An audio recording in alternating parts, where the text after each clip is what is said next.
Alors justement, comment choisir son rosé pour ne pas avoir mal à la tête? Alors, écoutez, il y a de plus en plus de bons rosés, donc de moins en moins de rosés qui font mal à la tête tout simplement.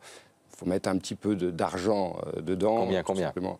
Allez, entre 4, 5, 6 euros.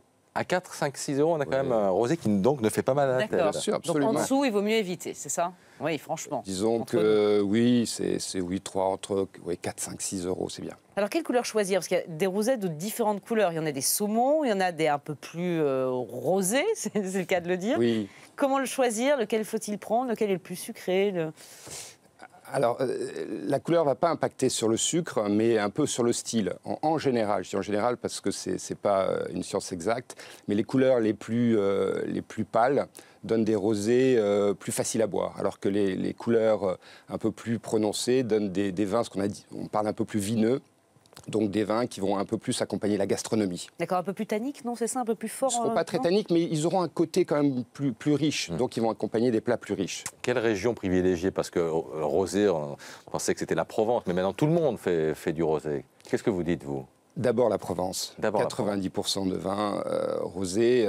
Là, il y a par exemple un salon qui se passe à Hong Kong. Et à Hong Kong, il y a le premier bar à rosé où la Provence est évidemment extrêmement représentée.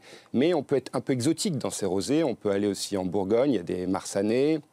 On peut aller aussi en Vallée de la Loire, voire parfois dans les pays étrangers. La France est le premier pays producteur de rosé. Mais il y a aussi nos amis italiens qui nous suivent. Ah oui, ça c'est sûr, les vins italiens sont aussi délicieux. Allez, une petite astuce cuisine, recette.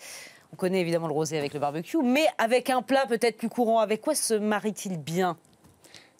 Quand vous faites vos emplettes, il y a 3 types de rosé.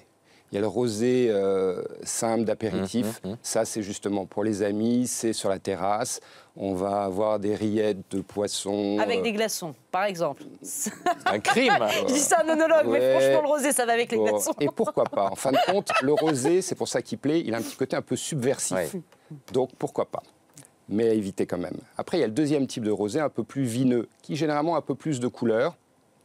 Lui, on va le prendre avec des poissons un peu plus gras, des salades un petit peu plus consistantes. Et puis, il y a le rosé qui, lui, a vraiment plus de couleur, va avoir vraiment plus de corps. Et là, c'est celui-là qu'on va passer avec les viandes blanches, les grillades et autres.